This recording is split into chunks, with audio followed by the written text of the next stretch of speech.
Carta del Santo Padre Francisco a los sacerdotes, 4 de agosto de 2019. Lectura dramatizada. A mis hermanos presbíteros, queridos hermanos, recordamos los 160 años de la muerte del santo cura de Ars, a quien Pío XI presentó como patrono para todos los párrocos del mundo. En su fiesta quiero escribiros esta carta, no solo a los párrocos, sino también a todos vosotros, hermanos presbíteros, que sin hacer ruido lo dejáis todo para estar empeñados en el día a día de vuestras comunidades. A vosotros que, como el cura de Ars, trabajáis en la trinchera, lleváis sobre vuestras espaldas el peso del día y del calor. Mateo 20:12. Y expuestos a un sinfín de situaciones, dais la cara cotidianamente y sin daros tanta importancia, a fin de que el pueblo de Dios esté cuidado y acompañado. Me dirijo a cada uno de vosotros que tantas veces, de manera desapercibida y sacrificada, en el cansancio o la fatiga, la enfermedad o la desolación, asumís la misión como servicio a Dios y a su gente, e incluso con todas las dificultades del camino, escribís las páginas más hermosas de la vida sacerdotal. Hace un tiempo manifestaba a los obispos italianos la preocupación de que en no pocas regiones nuestros sacerdotes se sienten ridiculizados y culpabilizados por crímenes que no cometieron. Y les decía que ellos necesitan encontrar en su obispo la figura del hermano mayor y el padre que los aliente en estos tiempos difíciles, los estimule y sostenga en el camino. Como hermano mayor y padre, también quiero estar cerca. En primer lugar, para agradeceros en nombre del santo pueblo fiel de Dios todo lo que recibe de vosotros. Y a su vez, animaros a renovar esas palabras que el Señor pronunció con tanta ternura el día de nuestra ordenación y constituyen la fuente de nuestra alegría. Ya no os llamo siervos, yo os llamo amigos. Juan 15:15. Dolor. He visto la aflicción de mi pueblo. Éxodo 3:7. En estos últimos tiempos hemos podido oír con mayor claridad el grito, tantas veces silencioso y silenciado, de hermanos nuestros víctimas de abuso de poder, conciencia y sexual por parte de ministros ordenados. Sin lugar a dudas, es un tiempo de sufrimiento en la vida de las víctimas que padecieron las diferentes formas de abusos. También para sus familias y para todo el pueblo de Dios. Como sabéis, estamos firmemente comprometidos con la puesta en marcha de las reformas necesarias para impulsar desde la raíz una cultura basada en el cuidado pastoral, de manera tal que la cultura del abuso no encuentre espacio para desarrollarse, y menos aún perpetuarse. No es tarea fácil y de corto plazo. Reclama el compromiso de todos. Si en el pasado la omisión pudo transformarse en una forma de respuesta, hoy queremos que la conversión, la transparencia, la sinceridad y solidaridad con las víctimas se convierta en nuestro modo de hacer la historia y nos ayude a estar más atentos ante todo sufrimiento humano. Este dolor no es indiferente tampoco a los presbíteros. Así lo pude constatar en las diferentes visitas pastorales, tanto en mi diócesis como en otras donde tuve la oportunidad de mantener encuentros y charlas personales con sacerdotes. Muchos de ellos me manifestaron su indignación por lo sucedido y también cierta impotencia, ya que, además del desgaste por la entrega, han vivido el daño que provoca la sospecha y el cuestionamiento, que en algunos o muchos pudo haber introducido la duda, el miedo y la desconfianza. Numerosas son las cartas de sacerdotes que comparten este sentir. Por otra parte, consuela encontrar pastores que, al constatar y conocer el dolor sufriente de las víctimas y del pueblo de Dios, se movilizan, buscan palabras y caminos de esperanza.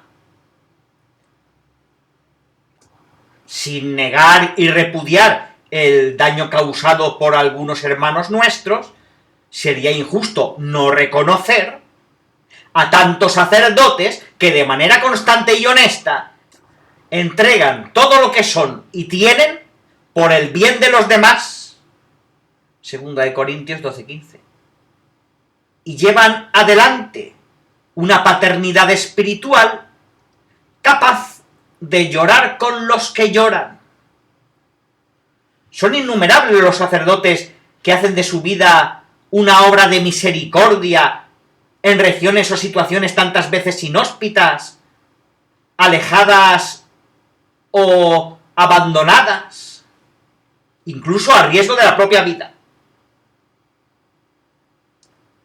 Reconozco y agradezco vuestro valiente y constante ejemplo, que en momentos de turbulencia, vergüenza y dolor, nos manifiesta que vosotros seguís jugándoos con alegría por el Evangelio. Estoy convencido de que en la medida en que seamos fieles a la voluntad de Dios, los tiempos de purificación eclesial que vivimos nos harán más alegres y sencillos. Y serán, en un futuro no lejano, muy fecundos. No nos desanimemos. El Señor está purificando a su esposa y nos está convirtiendo a todos así. Nos permite experimentar la prueba para que entendamos que sin Él somos polvo. Nos está salvando de la hipocresía y de la espiritualidad de las apariencias. Está soplando su espíritu para devolver la belleza a su esposa, sorprendida en flagrante adulterio. Nos hará bien leer hoy el capítulo 16 de Ezequiel. Esa es la historia de nuestra iglesia. Esa es mi historia, puede decir alguno de vosotros. Y al final, a través de tu vergüenza, seguirás siendo un pastor. Nuestro humilde arrepentimiento, que permanece en silencio, en lágrimas, ante la monstruosidad del pecado y la insondable grandeza del perdón de Dios, es el comienzo renovado de nuestra santidad. gratitud. Doy gracias sin cesar por vosotros. Efesios 1:16. La vocación, más que una elección nuestra, es respuesta a un llamado gratuito del Señor. Es bueno volver una y otra vez sobre esos pasajes evangélicos donde vemos a Jesús rezar, elegir y llamar para que estén con Él y para enviarlos a predicar. Marcos 3:14. Quisiera recordar aquí a un gran maestro de vida sacerdotal de mi país natal, el padre Lucio Gera, quien, hablando a un grupo de sacerdotes en tiempos de muchas pruebas en América Latina, les decía: siempre, pero sobre todo en las pruebas, debemos volver a esos momentos luminosos en que experimentamos el llamado del Señor a consagrar toda nuestra vida a su servicio. Fin de cita. Es lo que me gusta llamar la memoria deuteronómica de la vocación, que nos permite volver a ese punto incandescente en el que la gracia de Dios me tocó al comienzo del camino. Y con esa chispa, volver a encender el fuego para hoy, para cada día, y llevar calor y luz a mis hermanos y hermanas. Con esta chispa se enciende una alegría humilde, una alegría que no ofende el dolor de la desesperación, una alegría buena y serena.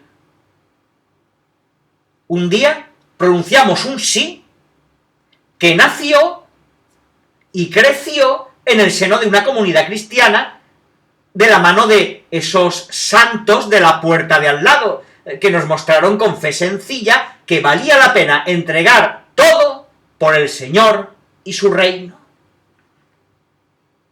Un sí cuyo alcance ha tenido y tendrá una trascendencia impensada, que muchas veces no llegaremos a imaginar todo el bien que fue y es capaz de generar. ¡Qué hermoso! Cuando un cura anciano se ve rodeado y visitado por esos pequeños, ya adultos, que bautizó en sus inicios, y con gratitud le vienen a presentar la familia. Allí descubrimos que fuimos ungidos para ungir. Y la unción de Dios nunca defrauda. Y me hace decir con el apóstol: doy gracias sin cesar por vosotros.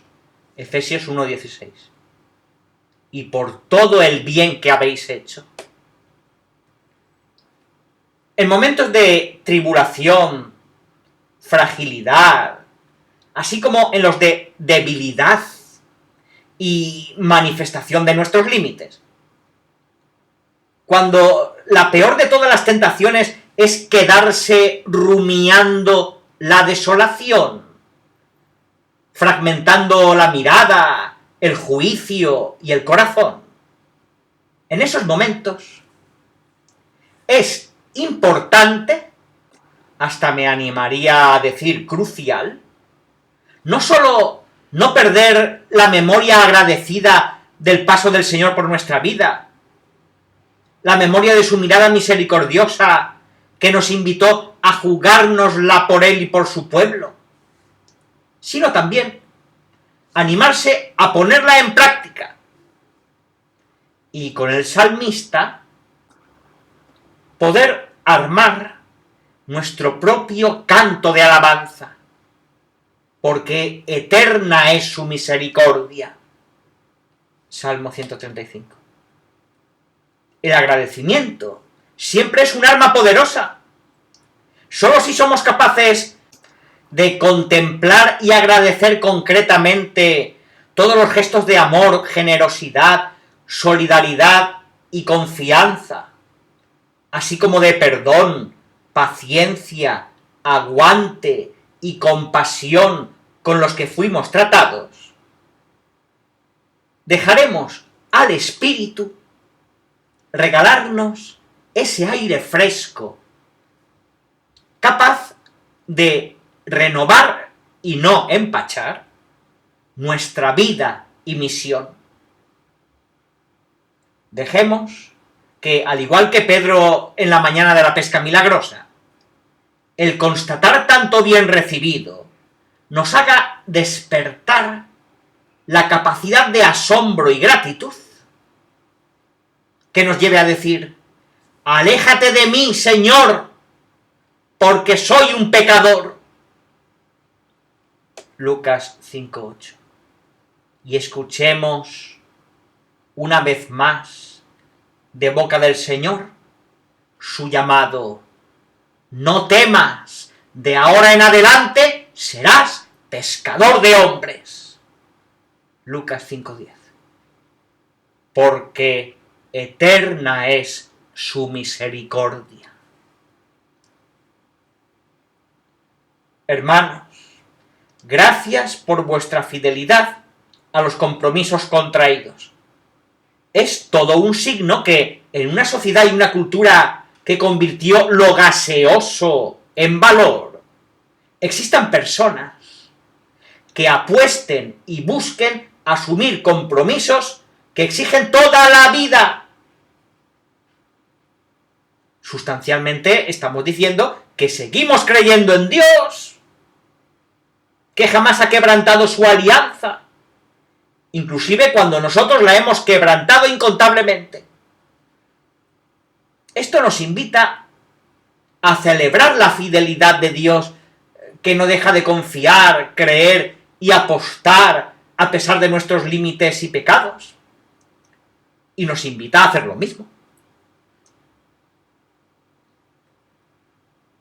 Conscientes de llevar un tesoro en vasijas de barro, 2 Corintios 4:7, sabemos que el Señor triunfa en la debilidad, 2 Corintios 12:9. No deja de sostenernos y llamarnos, dándonos el 100 por 1, Marcos 10:29-30. Porque es eterna su misericordia. Gracias por la alegría con la que habéis sabido entregar vuestras vidas, mostrando un corazón que con los años luchó y lucha para no volverse estrecho y amargo, y ser, por el contrario, cotidianamente ensanchado por el amor a Dios y a su pueblo. Un corazón que, como al buen vino, el tiempo no lo ha agriado, sino que le dio una calidad cada vez más exquisita, porque eterna es su misericordia. Gracias por buscar fortalecer los vínculos de fraternidad y amistad en el presbiterio y con vuestro obispo, sosteniéndoos mutuamente, cuidando al que está enfermo, buscando al que se aísla, animando y aprendiendo la sabiduría del anciano, compartiendo los bienes, sabiendo reír y llorar juntos. Cuán necesarios son estos espacios. E inclusive, siendo constantes y perseverantes, cuando tuvisteis que asumir alguna misión áspera o impulsar a algún hermano a asumir sus responsabilidades. Porque eterna es su misericordia. Gracias por el testimonio de perseverancia y aguante Hippomonée, en la entrega pastoral, que tantas veces, movidos por la parresía del pastor, nos lleva a luchar con el Señor en la oración, como Moisés en aquella valiente y hasta riesgosa intercesión por el pueblo. Números 14, 13 a 19, Éxodo 32, 30 a 32, Deuteronomio 9, 18 a 21. Porque eterna es su misericordia. Gracias por celebrar diariamente la Eucaristía y apacentar con misericordia en el sacramento de la reconciliación, sin rigorismos ni laxismos, haciéndose cargo de las personas y acompañándolas en el camino de conversión hacia la vida nueva que el Señor nos regala a todos. Sabemos que por los escalones de la misericordia podemos llegar hasta lo más bajo de nuestra condición humana, fragilidad y pecados incluidos. Y en el mismo instante experimentar lo más alto de la perfección divina. Sed misericordiosos como el Padre es misericordioso. Y así ser capaces de caldear el corazón de las personas, de caminar con ellas en la noche, de saber dialogar, e incluso descender a su noche y su oscuridad sin perderse, porque eterna es su misericordia. Gracias por ungir y anunciar a todos, con ardor, a tiempo y a destiempo, el Evangelio de Jesucristo, 2 Timoteo 4:2. Sondeando el corazón de la propia comunidad para buscar dónde está vivo y ardiente el deseo de Dios. Y también dónde ese diálogo que era amoroso fue sofocado o no pudo dar fruto.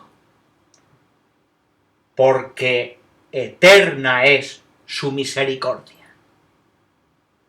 Gracias por las veces en que, dejándoos conmover en las entrañas, habéis acogido a los caídos, curado sus heridas, dando calor a sus corazones, mostrando ternura y compasión como el samaritano de la parábola.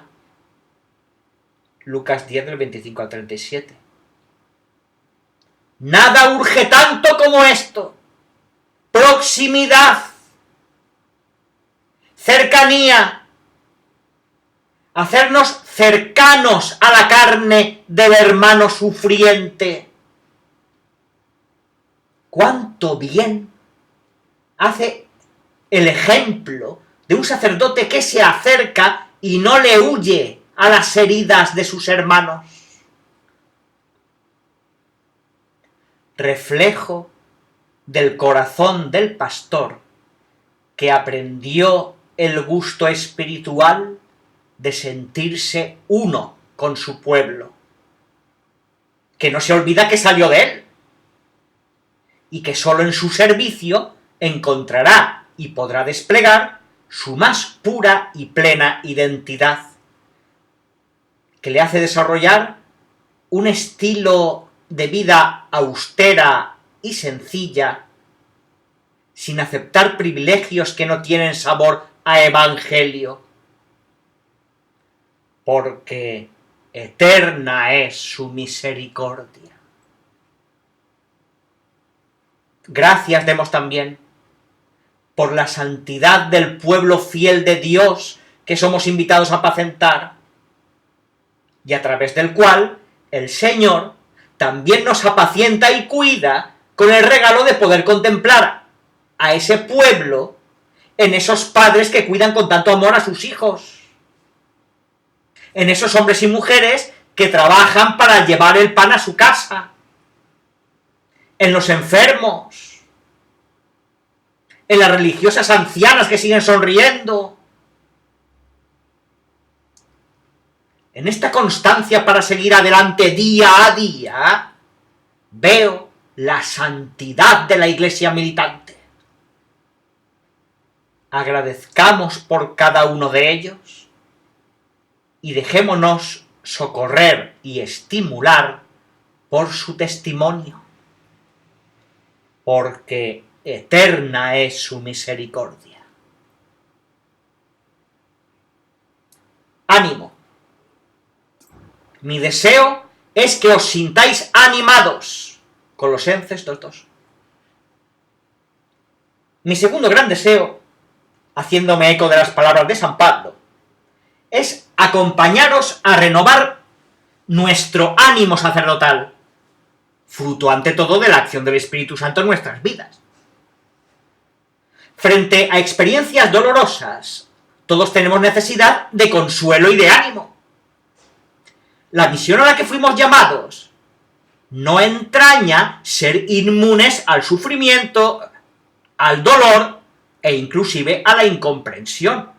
Al contrario, nos pide mirarlos de frente y asumirlos para dejar que el Señor los transforme y nos configure más a Él. En el fondo, la falta de un reconocimiento sincero, dolorido y orante de nuestros límites es lo que impide a la gracia actuar mejor en nosotros, ya que no le deja espacio para provocar ese bien posible que se integra en un camino sincero y real de crecimiento. Un buen test para conocer cómo está nuestro corazón de pastor es preguntarnos cómo enfrentamos el dolor. Muchas veces se puede actuar como el levita o el sacerdote de la parábola, que dan un rodeo e ignoran al hombre caído. Lucas 10, 31-32. Otros se acercan mal, lo intelectualizan, refugiándose en lugares comunes. La vida es así, no se puede hacer nada, dando lugar al fatalismo y la desazón. O se acercan con una mirada de preferencias selectivas que lo único que genera es aislamiento y exclusión. Como el profeta Jonás, siempre llevamos latente la tentación de huir a un lugar seguro que puede tener muchos nombres: individualismo, espiritualismo, encerramiento en pequeños mundos, los cuales, lejos de hacer que nuestras entrañas se conmuevan, terminan apartándonos de las heridas propias, de las de los demás y, por tanto, de las llagas de Jesús. En esta misma línea quisiera señalar otra actitud sutil y peligrosa, que, como le gustaba decir a Bernanos, es el más preciado de los elixires del demonio y la más nociva para quienes queremos servir al Señor, porque siembra desaliento, orfandad y conduce a la desesperación. Desilusionados con la realidad,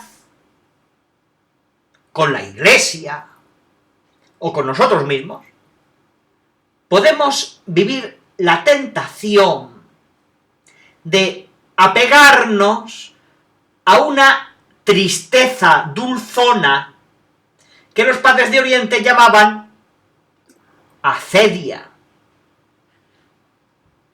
El cardenal Tomás Spilding decía: Si nos asalta la tristeza por cómo es la vida, por la compañía de los otros, porque estamos solos, entonces es porque tenemos una falta de fe en la providencia de Dios y en su obra. La tristeza paraliza el ánimo de continuar con el trabajo, con la oración, y nos hace antipáticos para los que viven junto a nosotros. Los monjes, que dedican una larga descripción a este vicio, lo llaman el peor enemigo de la vida espiritual.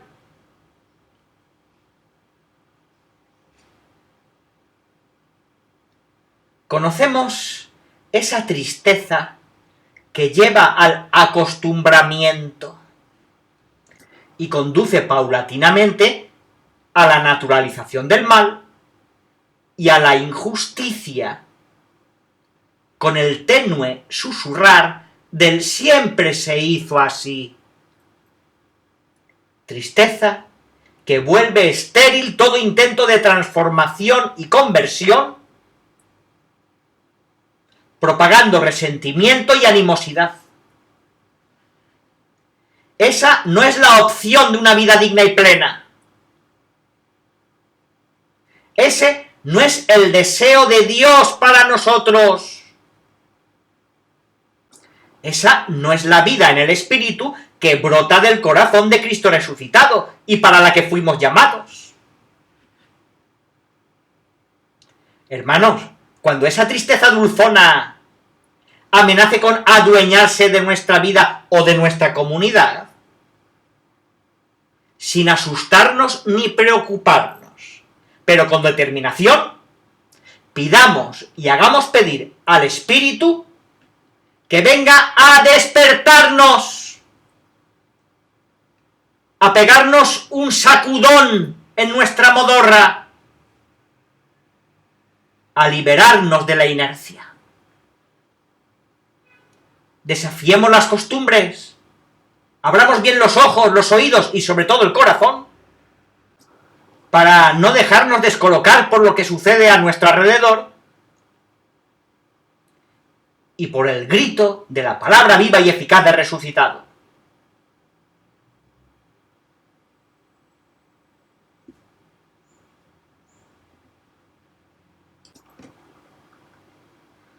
Permitidme repetirlo. Todos necesitamos del consuelo y la fortaleza de Dios y de los hermanos en los tiempos difíciles. A todos nos sirven aquellas sentidas palabras de San Pablo a sus comunidades. Os pido, por tanto, que no os desaniméis a causa de las tribulaciones. Efesios 3:13. Mi deseo es que os sintáis animados. Colosenses 2:2. Y así poder llevar adelante la misión que cada mañana el Señor nos regala. Transmitir una buena noticia, una alegría para todo el pueblo. Lucas 2:10. Pero eso sí, no ya como teoría o conocimiento intelectual o moral de lo que debería ser, sino como hombres que en medio del dolor fueron transformados y transfigurados por el Señor. Y como Job llegan a exclamar: yo te conocía solo de oídas, pero ahora te han visto mis ojos. 42:5. Sin esta experiencia fundante, todos nuestros esfuerzos nos llevarán por el camino de la frustración y el desencanto.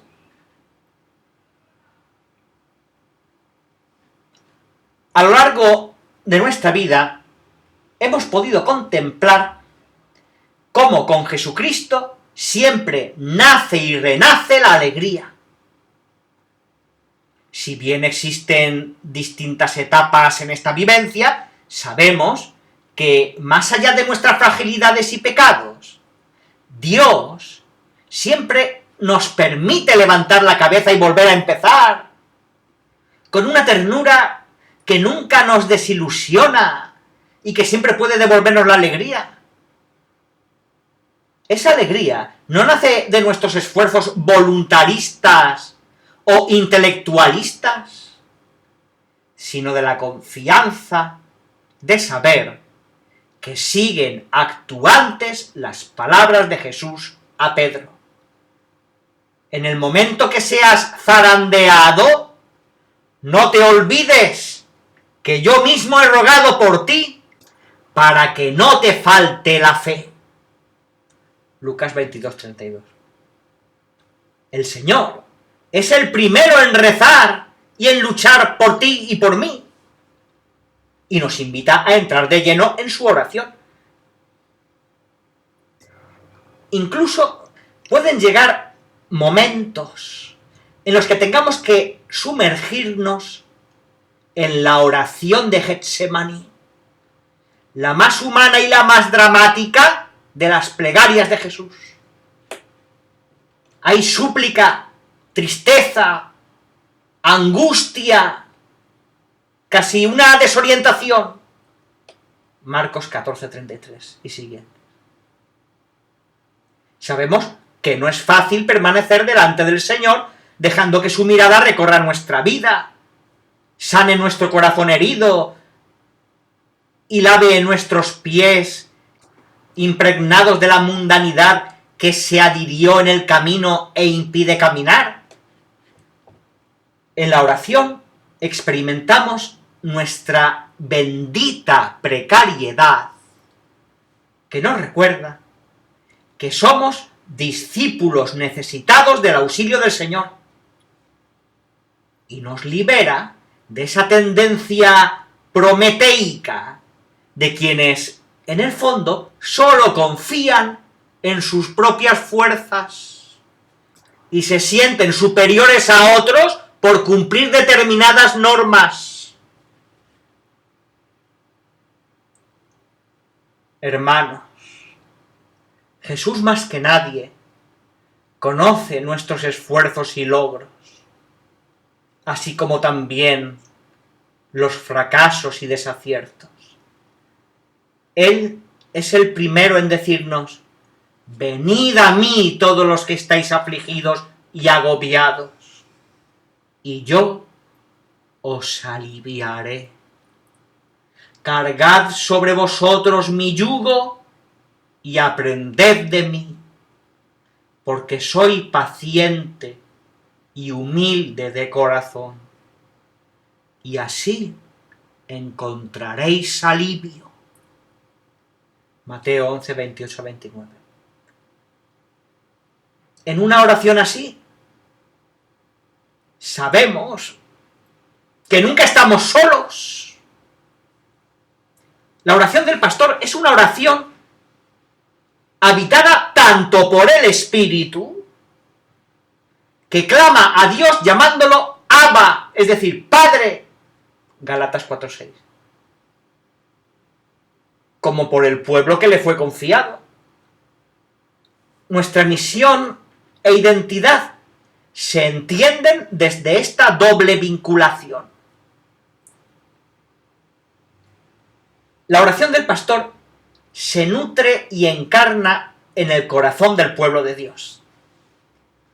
Lleva las marcas de las heridas y alegrías de su gente,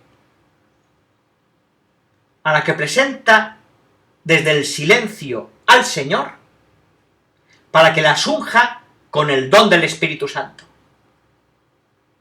Es la esperanza del pastor que confía y lucha para que el Señor cure nuestra fragilidad, la personal y la de nuestros pueblos. Pero no perdamos de vista que precisamente en la oración del pueblo de Dios es donde se encarna y encuentra lugar el corazón del pastor. Esto nos libra a todos de buscar o querer respuestas fáciles rápidas y prefabricadas, permitiéndole al Señor que sea Él, y no nuestras recetas y prioridades, quien muestre un camino de esperanza.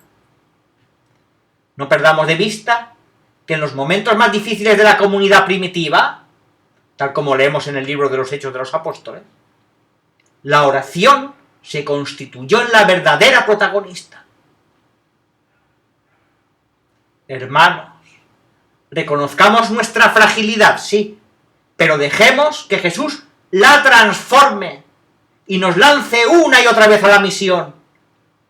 No nos perdamos la alegría de sentirnos ovejas, de saber que Él es nuestro Señor y Pastor.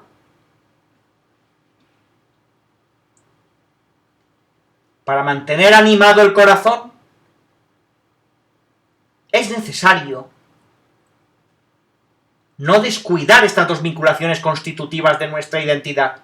La primera, con Jesús. Cada vez que nos desvinculamos de Jesús o descuidamos la relación con Él, poco a poco nuestra entrega se va secando y nuestras lámparas se quedan sin el aceite capaz de iluminar la vida. Mateo 25, 1 al 13. Así como el sarmiento no puede dar fruto si no permanece en la vid, tampoco vosotros si no permanecéis en mí. Permaneced en mi amor, porque separados de mí, nada podéis hacer. Juan 15, 4, 5. En este sentido, quisiera animaros a no descuidar el acompañamiento espiritual, teniendo algún hermano con quien charlar, confrontar, discutir y discernir en plena confianza y transparencia el propio camino. Un hermano sapiente con quien hacer la experiencia de saberse discípulos. Buscadlo, encontrarlo y disfrutar de la alegría de dejaros cuidar, acompañar y aconsejar. Es una ayuda insustituible para poder vivir el ministerio haciendo la voluntad del Padre. Hebreos 10:9. Y dejar al corazón latir con los mismos sentimientos de Cristo. Filipenses 2:5. Qué bien nos hacen las palabras del Eclesiastés. Valen más dos juntos que uno solo. Si caen, uno levanta a su compañero. Pero pobre del que está solo y se cae, sin tener nadie que lo levante. 4 del 9 al 10. La otra vinculación constitutiva. Acrecentad y alimentad el vínculo con vuestro pueblo. No os aisléis de su gente y de los presbiterios o comunidades. Menos aún os enclaustréis en grupos cerrados y elitistas. Esto, en el fondo, asfixia y envenena el alma. Un ministro animado es un ministro siempre en salida, y estar en salida nos lleva a caminar a veces delante, a veces en medio y a veces detrás. Delante para guiar a la comunidad, en medio para mejor comprenderla, alentarla y sostenerla, detrás para mantenerla unida y que nadie se quede demasiado atrás. Y también por otra razón, porque el pueblo tiene olfato. Tiene olfato en encontrar nuevas sendas para el camino. Tiene el sensus fidei. Hay algo más bello. Jesús mismo es el modelo de esta opción evangelizadora que nos introduce en el corazón del pueblo. ¡Qué bien nos hace mirarlo cercano a todos! La entrega de Jesús en la cruz no es más que la culminación de ese estilo evangelizador que marcó toda su existencia.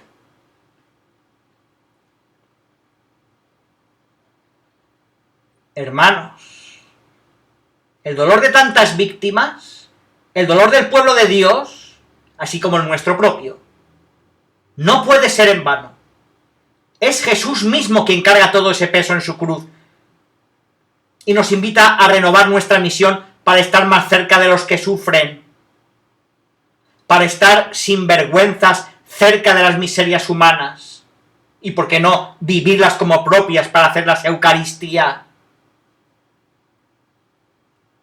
Nuestro tiempo, marcado por las viejas y nuevas heridas, necesita que seamos artesanos de relación y de comunión, abiertos, confiados y expectantes de la novedad que el reino de Dios quiere suscitar hoy. Un reino de pecadores perdonados, invitados a testimoniar la siempre viva y actuante compasión del Señor. Porque eterna es su misericordia.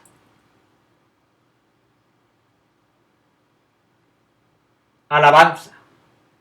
Proclama mi alma la grandeza del Señor. Lucas 1:46. Es imposible hablar de gratitud y ánimo sin contemplar a María. Ella, mujer de corazón traspasado, Lucas 2:35, nos enseña la alabanza capaz de abrir la mirada al futuro y devolver la esperanza al presente. Toda su vida quedó condensada en su canto de alabanza. Lucas 1:46-55. Que también somos invitados a entonar como promesa de plenitud. Cada vez que voy a un santuario mariano, me gusta ganar tiempo mirando y dejándome mirar por la madre, pidiendo la confianza del niño, del pobre y del sencillo, que sabe que ahí está su madre y es capaz de mendigar un lugar en su regazo. Y en ese estar mirándola, escuchar una vez más, como el indio Juan Diego: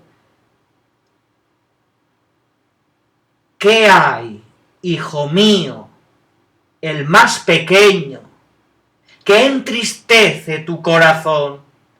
¿Acaso no estoy yo aquí, yo que tengo el honor de ser tu madre?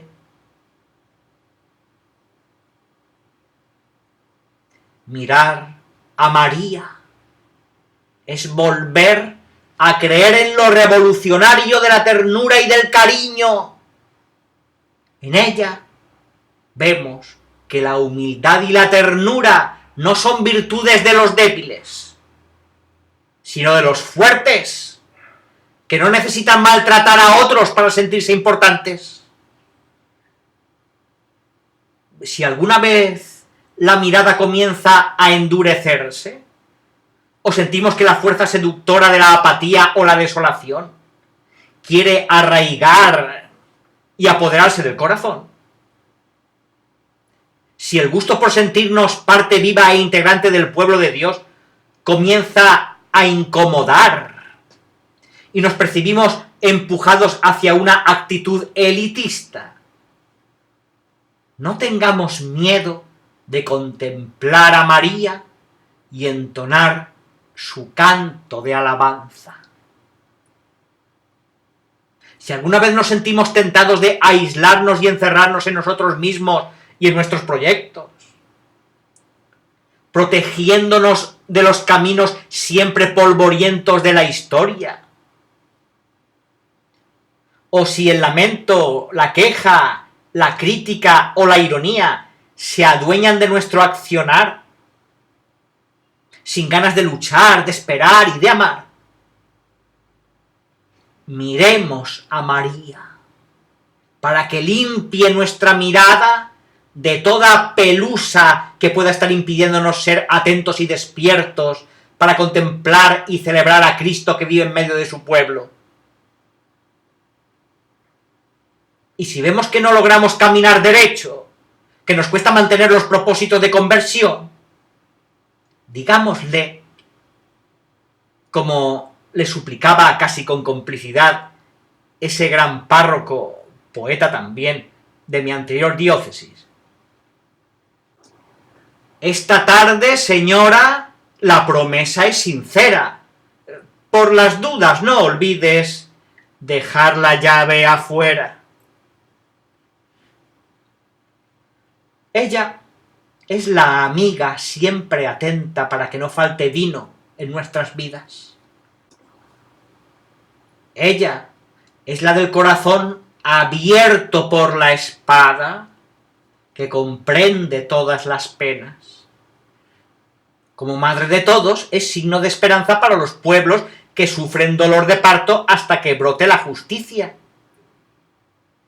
Como una verdadera madre, ella camina con nosotros, lucha con nosotros y derrama incesantemente la cercanía del amor de Dios.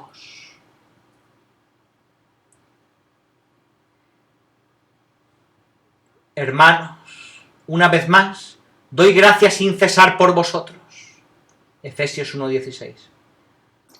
Por vuestra entrega y misión, con la confianza que Dios quita las piedras más duras contra las que se estrellan las esperanzas y las expectativas: la muerte, el pecado, el miedo, la mundanidad.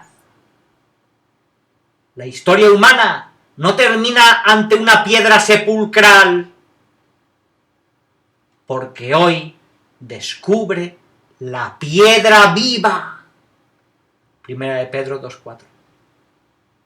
Jesús resucitado. Nosotros, como Iglesia, estamos fundados en Él. E incluso cuando nos desanimamos, cuando sentimos la tentación de juzgarlo todo en base a nuestros fracasos, Él viene para hacerlo todo nuevo. Dejemos que sea la gratitud lo que despierte la alabanza y nos anime una vez más en la misión de ungir a nuestros hermanos en la esperanza, a ser hombres que testimonien con su vida la compasión y misericordia que solo Jesús nos puede regalar. Que el Señor Jesús os bendiga y la Virgen Santa os cuide. Y por favor, os pido que no os olvidéis de rezar por mí. Fraternalmente, Francisco. Roma, junto a San Juan de Letrán, 4 de agosto de 2019. Memoria litúrgica del Santo Cura de Ars.